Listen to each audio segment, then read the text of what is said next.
Greetings everybody around the world. It's time once again for Ancient Aliens Radio. This is the dedicated radio show for the cast of Ancient Aliens. Here we interview authors and researchers as an ongoing investigation into the ancient alien theory.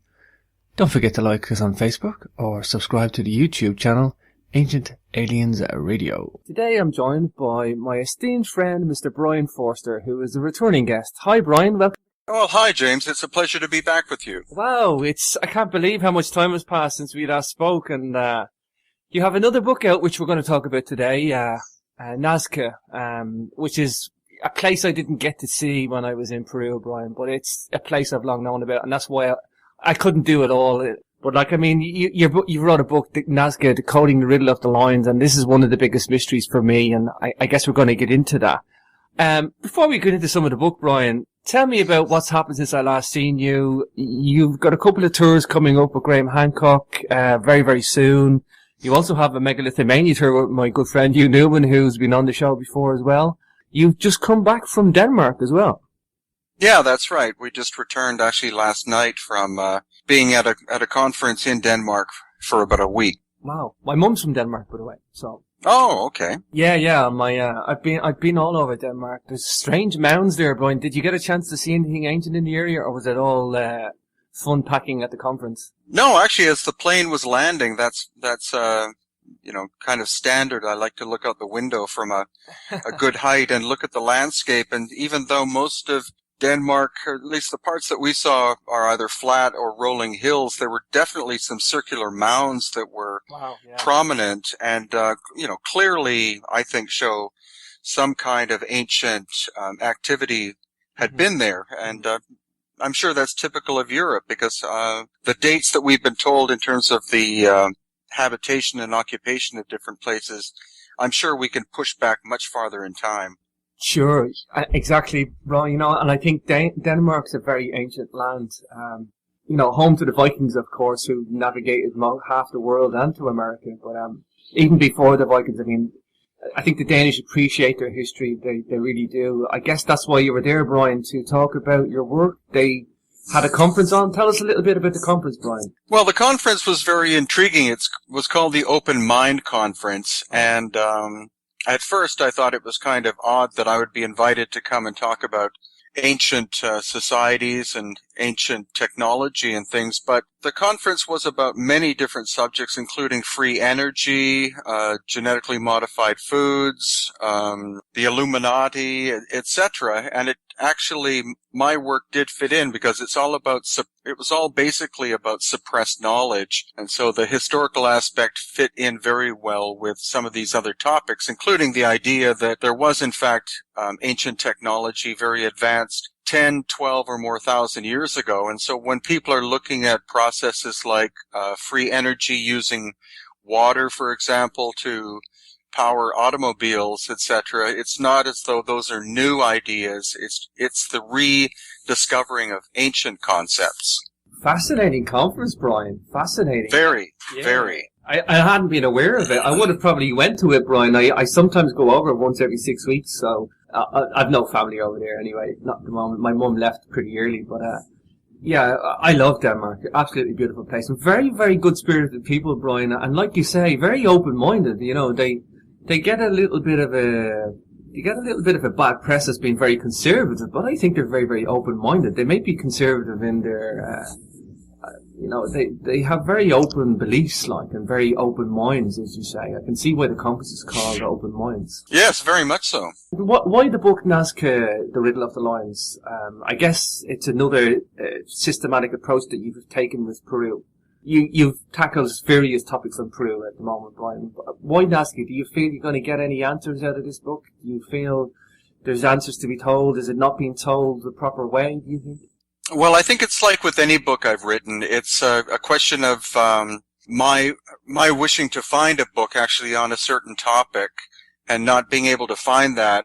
I start to do research, and once I'm about halfway through the topic, I wind up just basically writing my own book about the subject, because Nazca, for instance, is not well understood by the general public. The theories go from the idea that very primitive people did all of the work, to aliens having done all the work. And so what I tried to do was cover all of the theories and reach a general conclusion at the end, but allow, of course, the reader to make up their own mind.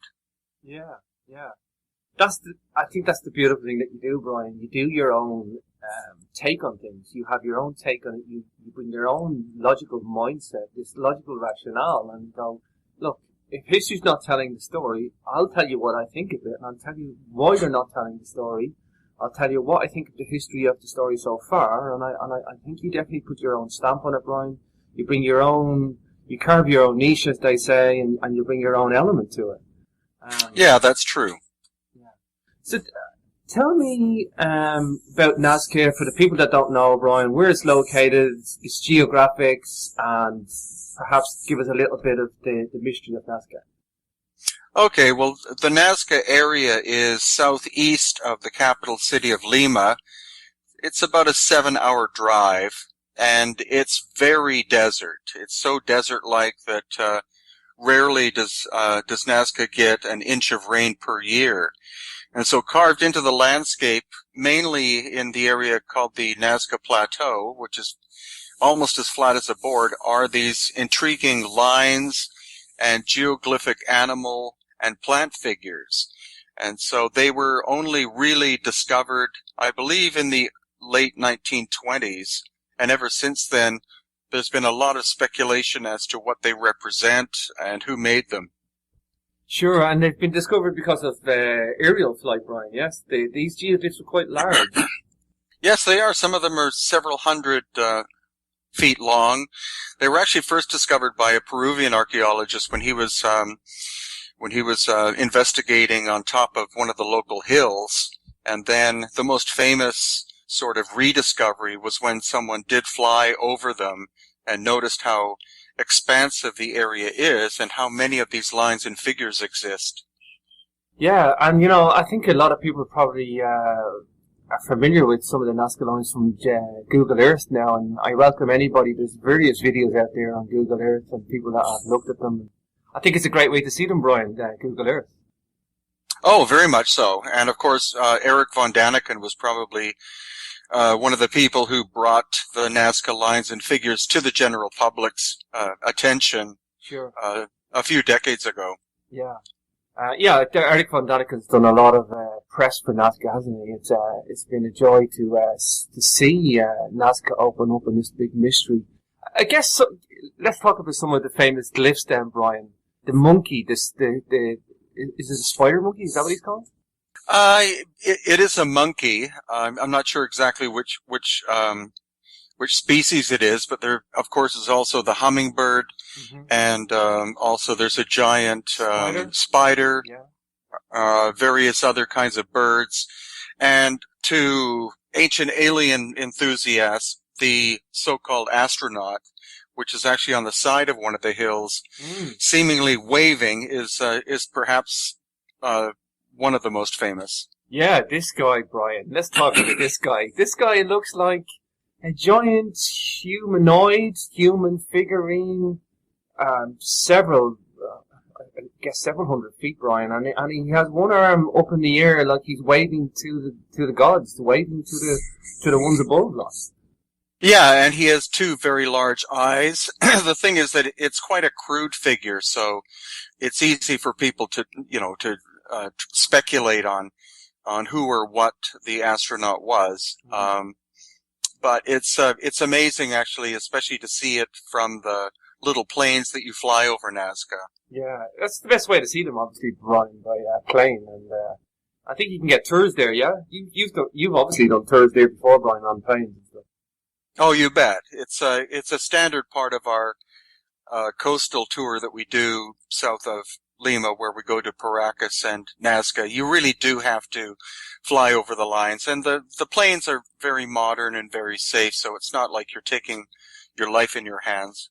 So, Brien, what type of terrain? How big a terrain are we talking here? These glyphs, like miles? They span miles? Oh, several square miles. And the thing is, they actually, which I include in my book, is they start from the coast of Peru. There's a huge geoglyph in the shape of a trident on the side of a mountain. Yes. It's about 500 feet tall. It's called the candelabro or candelabra. And then the geoglyphs continue on from there all the way to Nazca through an area called Palpa. And that's where there are at least 1,600 different geoglyphs. That's some big numbers there, Brian. Oh, yeah. Yeah. And this candelabra, I remember this from, I believe that's on Ancient Aliens as well, but this candelabra is almost like a beacon, Brian. It's like an arrow saying, this way, please. Come visit the glyphs, like.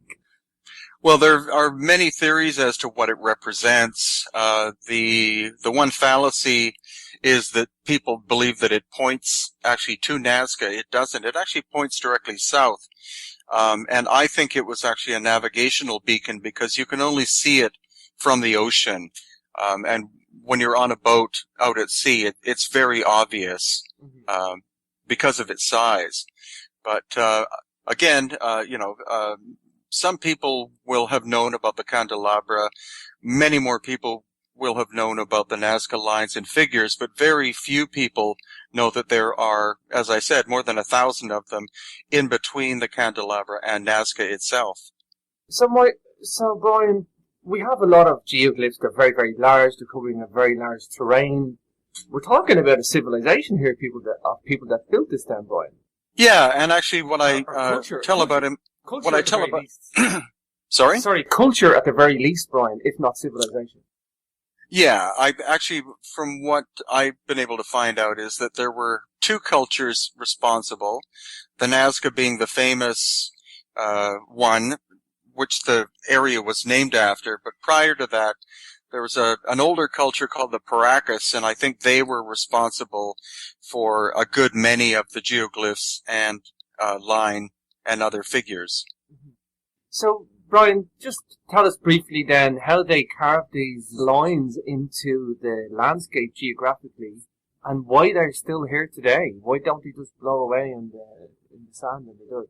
Well, actually, the making of the lines is very simple because the upper surface of the land is actually iron oxide. So it's a reddish brown and yellowish and gray kind of color, but just underneath the surface is a white clay.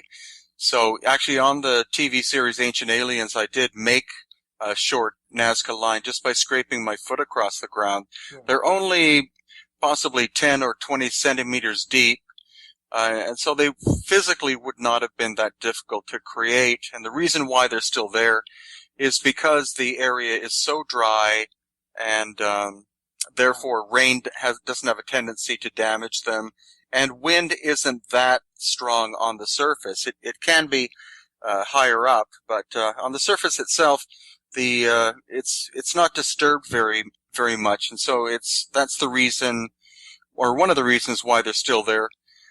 Also, the very dryness of the land means that the surface is very hard. And so it would be very difficult for wind, for example, to disturb them too much. Does any of these fade over time, Brian? Are there ones fading out and ones still there looking better, more pristine? Do they need to be recarved? Like the way that we have the chalk drawings in England? Maybe, I think they recarve them over time. Do the Nazca pictures, these glyphs, need recarving at all or maintaining?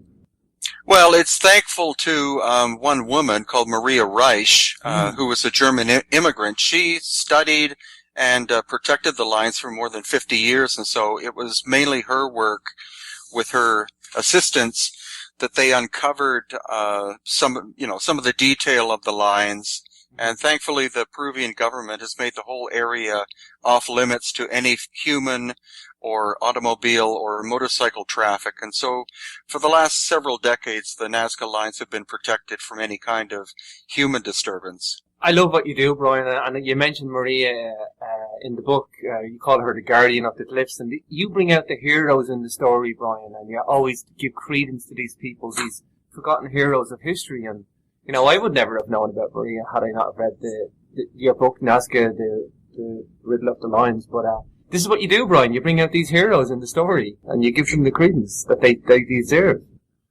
Well, it's very important to to take into account these people who often independently have done this. Maria Reich, as far as I could tell, rarely got much assistance from governments in order to do her work. Mm-hmm.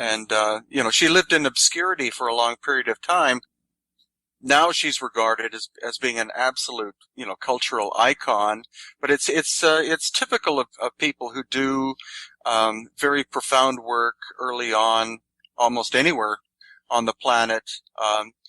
The general public either ridicule or dismiss them, and it's not until the people themselves finally realize that this work has been so important that they turn these people into icons. But we're very thankful for someone like that who wasn't born in Peru, but she embraced the land, she embraced the history, and if it wasn't for her, the Nazca lines probably at this point would have been destroyed by highways being driven through. There was talk about the whole area being turned into agricultural plots, and so thankfully they are, we have a World Heritage Site. Like you say, it's sometimes it's down to the one person that does this, and ironically that it was an outsider that came in, but, regardless of that doesn't really matter. I guess, so Maria's, involvement in getting these glyphs, their national heritage that they deserve, that's great. So, where are the lines at today? Do the Peruvian people today see them as their heritage? Are they very much protective of these things? Do they see the importance of these glyphs? I think very much so. And the thing is also, of course, it has brought a lot of tourism to Nazca. So if it wasn't for the existence of the lines and the tourism, the city of Nazca and surrounding area would be much poorer than it is today. Okay, so Brien, let's talk about these Nazca people. Well, as you say, there was two types of people, the Paracas and the Nazcas. Tell me about each type, each denomination, what their input was in the region, what some of the background of these guys were. Well, basically going backwards in history, the Nazca themselves developed quite a high level of agricultural civilization up until about 500 or 600 AD. They appeared in the area about 100 AD, and they were the victims of a climate change that happened. So between 100 AD and about 500 or 600 AD, the whole area began to desertify quite rapidly. And so they crashed as a civilization, again, about 500 or 600 AD. Their origins are kind of obscure. They seem to have moved into the area from the northwest, and they, I believe, conquered a much older civilization called the Paracas, who were more or less a coastal people, but it was the blending of the Paracas culture and these incoming people that created the Nazca culture. And again, that's why we find the glyphs and figures and things from the coastal area moving inland and changing over time in terms of design as the lines and figures progress from northwest to southeast. Sure. So are they evolving in more complicated patterns, Brien, or numbers, or? They seem to have become more simplistic as they go towards the southeast, but more refined. And so the figures that the Nazca people themselves most likely made, such as the spider, the monkey, the hummingbird, are they're quite simple, but they're very clear and distinct. Whereas the older geoglyphs are more, I would say, fanciful, complex, and obscure. Very hard to decipher exactly what's being depicted. Is there any way then, probably not, of carbon dating those to an exact time frame then, Brien? No, you can carbon date more or less based upon other artifacts that are found in the area. Anything which is of an organic nature, as in things made out of wood, and other plant materials can be carbon dated. Bones, of course. And then it's the pottery styles, because the Paracas style and the Nazca style were different. And so through all of those different different artifacts, you can piece a picture together. These Paracas people, Brian, are we talking about these long-head skulls, these elongated skulls? These are the same people, Brian, that were doing... Is there a direct link there? Yes, exactly. Actually, the largest elongated skulls on the planet are of the Paracas people, and the Paracas has been one of the centers of my studies, because they're such an obscure either group, or they may in fact have been a race of people. We don't know exactly where they came from. They seem to have appeared on the coast of Peru about 3,500 years ago, possibly. But again, I'm going to have to spend a lot more time in the Paracas area to see if I could push the dates back. But they have or had some physical characteristics which make them not distinctly Native American, especially in terms of their hair color. They had reddish brown hair, which is not a Native American characteristic. They were also quite tall. They seem to have averaged at least about 6 feet. And the skulls, the more that I'm researching the skulls, it seems that the oldest ones were natural, as in these people were born with elongated skulls, whereas over time we find more and more cranial deformation occurring, where the skulls were intentionally bound in childhood in order to create that shape. And by the time we reach the Nazca people, again about 100 AD, the elongated skulls seem to disappear, and so that's why I think that the Nazca themselves conquered the Paracas and virtually wiped out the royal bloodline, which for which we distinguish the elongated skulls. Wow, yeah, I think that's something you've definitely honed in on, Brian, and that's what I love. One area of your research I love the most is the stuff that you do with the elongated skulls. And you've been down there documenting. I suppose, Brian, just give us out your website and your YouTube channel, because this is where we're going to find a lot of your work that you've documented with these. You can see these skulls that you're talking about, these elongated skulls, the mummified remains, and some with the red hair as well.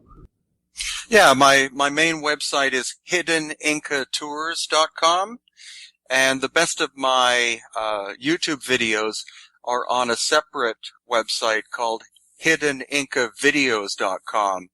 But also, if people just put my name, Brien Foerster, into YouTube, then there's a YouTube channel that I have that has about 670 videos so far.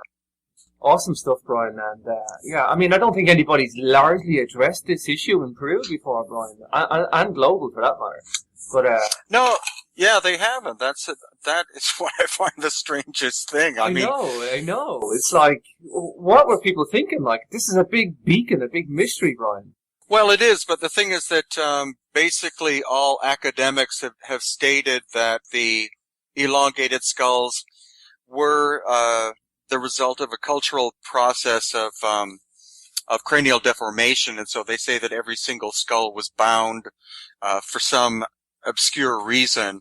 But the more that I've been able to research the actual skulls themselves in the area, then the more we're finding some skulls, probably about 5% of them, which appear to be far too complex in their shape to have simply been cranially deformed with some kind of textile or cord, or placing boards or other materials on them. They are simply too natural looking for that, and that's obviously a very major part of my ongoing research.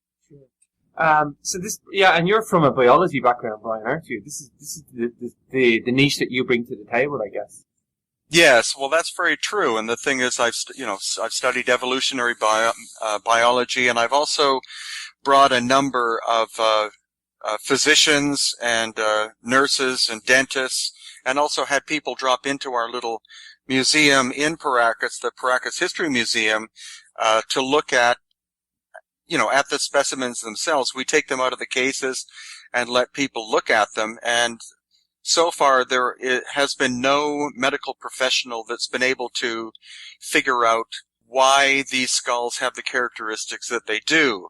It's not just down to the idea that they were cranially deformed, but we also have larger eye sockets, strange holes in the backs of the skulls, very pronounced jaws.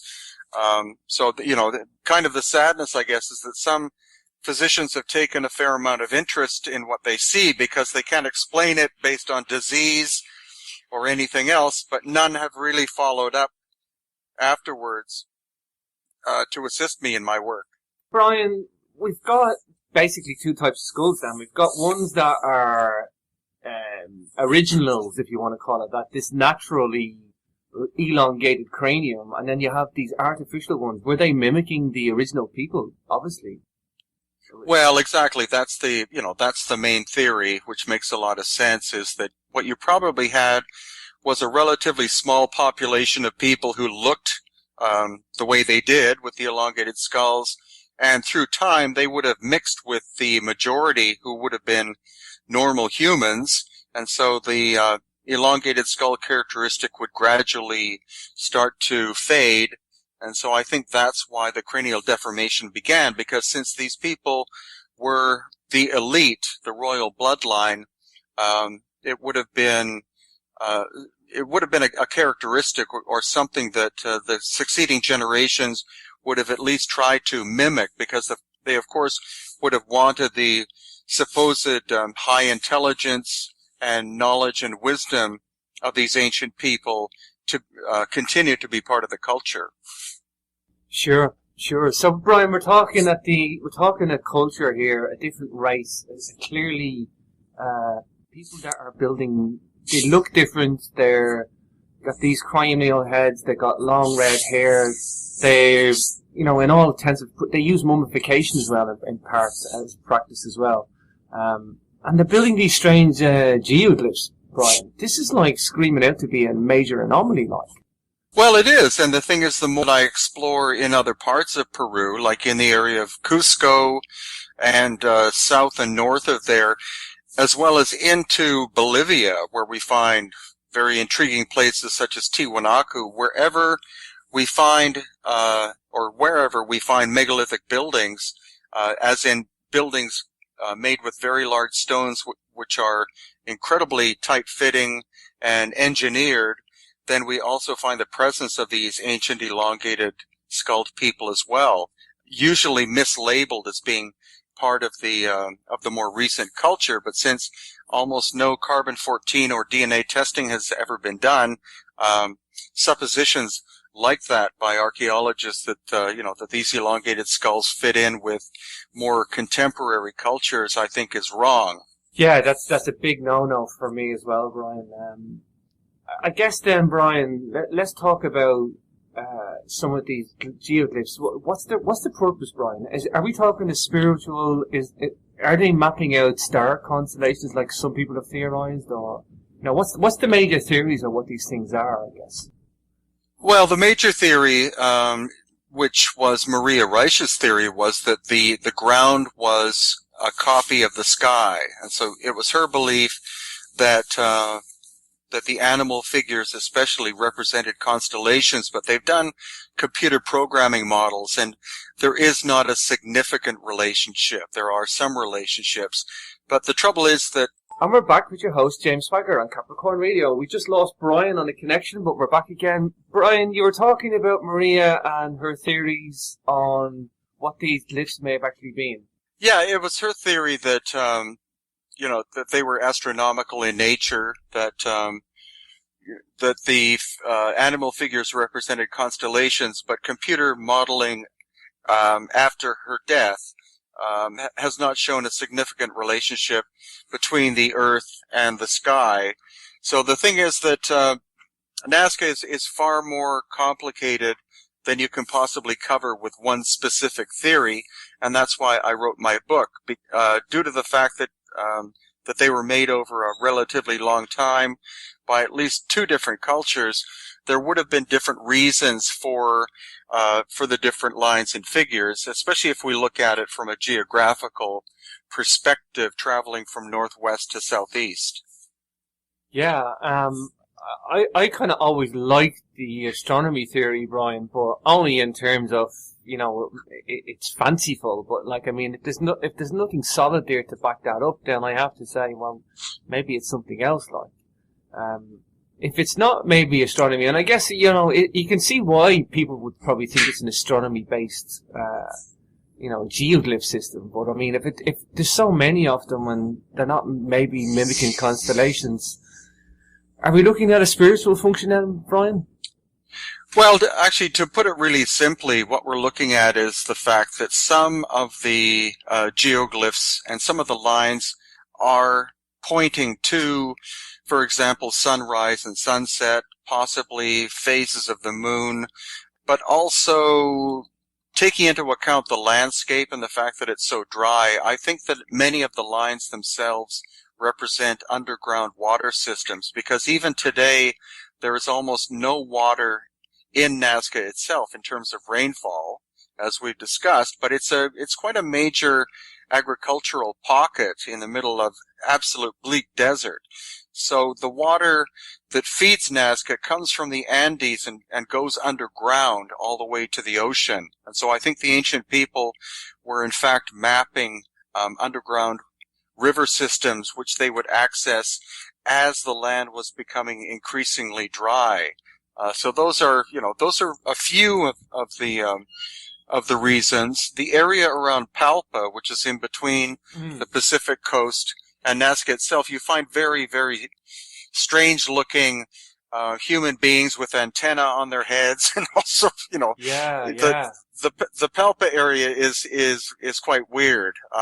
And that's where people do draw ancient alien or ancient visitor connections, which I'm not opposed to. I think it's quite possible. It's very interesting. Very interesting. Yeah. But what we do know for sure is that the famous astronaut was created by the Paracas elongated-headed culture. It was not made by the later Nazca people. So it's a complex area. I'm very happy that we're going back there, both in October and also in November with Hugh Newman and Megalithomania. So we'll get more of a chance to study them on the ground and in the air once again. And the great thing about the tours we conduct is that I tend to not like being the talking head all the time, since we do have very intelligent people who come on tour with us, sometimes engineers, and as I've said before, doctors and, housewives, etc. A lot of different theories come up, and I actually learn a lot from the people who come, because they bring their own knowledge, experience, and ideas from different parts of the world. Wow, fascinating, Brian. Yeah, I know, and Hugh Newman was maybe going to make it today, but he's otherwise engaged, and Hugh Newman's been on Ancient Aliens before with you, yeah? Is that still running, Brian? Are you still involved with Ancient Aliens? No, actually, I think they're starting season 6, but I personally believe that Ancient Aliens focuses, for their own reasons, on the alien idea too much, whereas I have an open mind, and I like to look at all of the ideas, but what I do like to have is some kind of scientific underpinning to what I'm researching, because you do need to be able to not only educate or inform the general public, but you do have to have the capability of being able to work with inquiries and in some cases criticism from academia. If they attack my ideas or whatever, I wish to have the knowledge to be able to, I wouldn't say counterattack, but to be able to substantiate what it is I'm talking about, rather than saying, well, I think aliens did the work. Well, and here's the thing, Brian. I mean, I like you for that reason as well. You have this contextual thing. You want to bring context to the argument, but in all fairness, it is like going to war sometimes, Brian, with these academics. Like, Well, it is, and of course Graham Hancock has been through several years of being attacked. Sure. And in some cases, academics, I believe, have said, you're simply a journalist, you're not a scientist. And so, that is, I think, has been a very unfair criticism of Graham. Yeah. But also, since I do come from a scientific background and I work with people of a scientific mind, that's important, but it's not the whole thing. You also need a spiritual component, and also, just ideas from people who think with common sense, because in order to look at any of these ancient places, either in Egypt or Peru or Bolivia or almost anywhere, you really need to have a balanced mind approach. And so intuition, I believe, is fundamentally important. Logical perspectives are important. And putting all of this together is what creates a more general, broad, and I think coherent story, rather than simply saying, well, scientifically speaking, or spiritually speaking, spirituality and science can coexist with one another.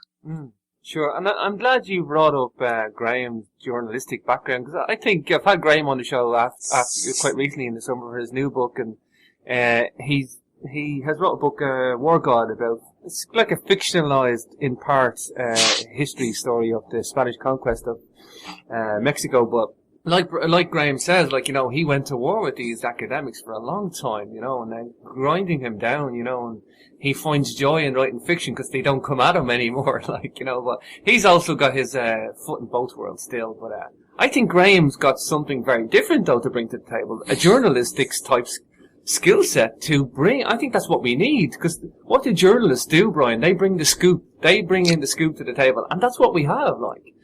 All of ancient history was never so more alive, Brien.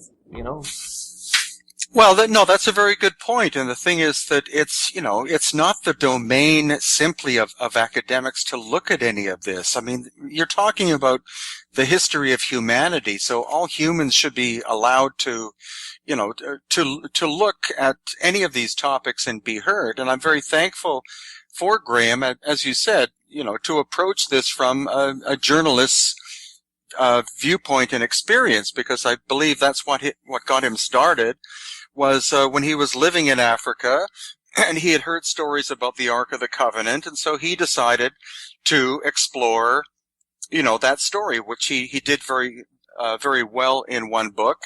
And it's the nature of an inquiring mind to continue on with that. I'm very thankful that, Graham and I will get to spend time with one another, because he's been a great teacher, and figurehead of mine. And as well, the reason why my wife and I do the tours is not, necessarily because it's a business. It's because we like to get the perspective of a general swath of the public. When they look at these things, when they look at megalithic sites, it could very well be a 10-year-old child, a nuclear physicist, a housewife from Alabama, or a shoemaker from California who has the best idea. You just never know. But depending solely upon someone with a PhD or other academic background is, it's useful, but it's not the whole thing. Sure. Exactly, Brien. You don't know what that perspective's going to be on that unknown person's going to walk into your life via the tour, or, you don't know where it's going to come from.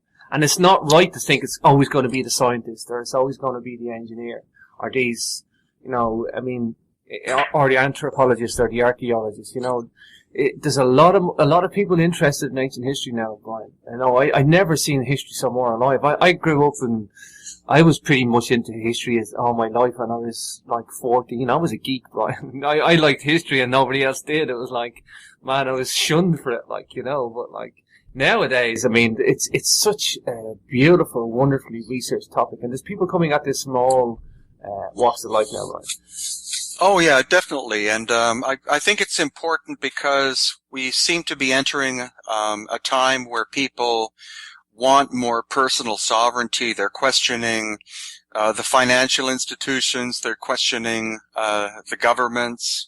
They're questioning organized religion. And so history is part of that, because the more evidence that we are finding of the antiquity of some parts of the world, the more we're realizing that the general story we've been taught in school has been, I wouldn't say a lie, but just so limited to actually think that a group of slaves were responsible for something as profound as the massive and complex and precise pyramids in Giza is really kind of childish now that we have input from engineers, stonemasons, etc., who look at these and say they have to be, and geologists, that these sites have to be older. And I think the more that we're able to push back the time frame of history, simply the more interesting we become as the descendants of very profound ancient ancestors. Sure. I'm glad you mentioned that, Brian, because, even to me as a child reading about the pyramids in Giza, it was a childish idea back then. So, if a child can look at this and go, this isn't adding up, and it is like an almost childish attitude. Brian, just then, you must have a pretty busy month coming up for October. You've got Graham Hancock. How long is that tour for then? That's from the 1st of October to the 18th. It's actually, it's 18 days. It's actually 3 mini tours put together. Wow. And then you have Hugh Newman straight after that, or? Yeah, I think that one starts on the 26th. So we have about a week in between, which will be important to be able to decompress after so much travel with, and organizing so many people. Well, sounds fascinating. I can't wait to see the footage, Brian, and I can't wait to hear some new theories come out or some people's perspectives. I'm really looking forward to that. Brian, where can people get your books, and what have you got coming up in the pipeline? What's next? Basically, my books are through Amazon. I either as ebooks, but within the last couple of weeks, I've been able to put my 6 most popular books in print-on-demand form through Amazon. As well as through my website. And in terms of what's coming up, well, we have a lot. We have actually I have a tour with John Major Jenkins happening at the end of December. And then in January we have Elie Marzulli, who's a biblical scholar, coming to Peru to look at the elongated skulls as possible evidence of the Nephilim.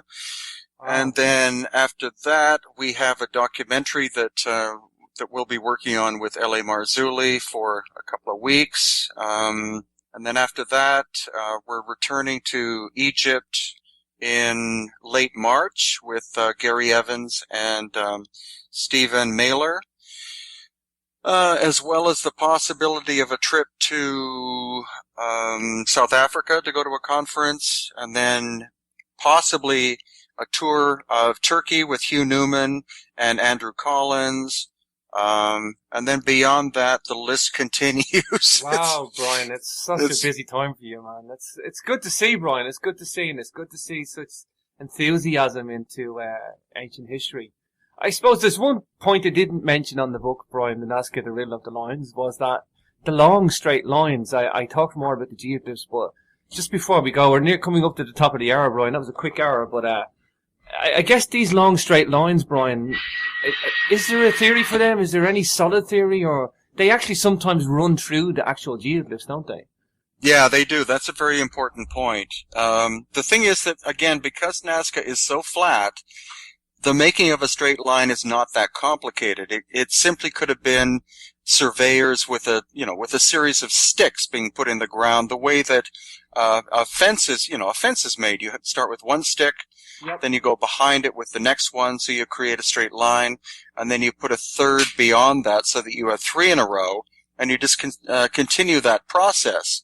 But some of the lines do cut through the figures, and so it's my belief, at least, that at least some of these lines were created after the figures were in place, and it's either possible that the line makers didn't know that the geoglyph figures were there, or that they just discounted them as being the creation of some kind of lost culture, and they were no longer of any significance. Wow.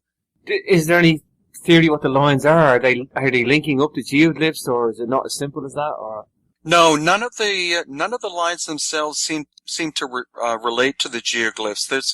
If anybody looks on the internet, it's quite easy to find a map of the geoglyph figures of Nazca, and what you can see is that there is, there is a relationship with some of them to the cardinal directions of west and east.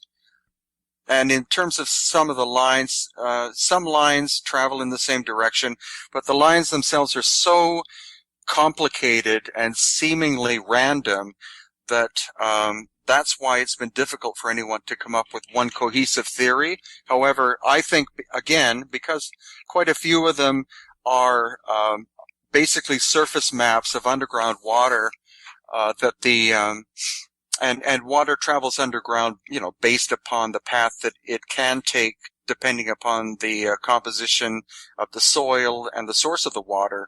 That to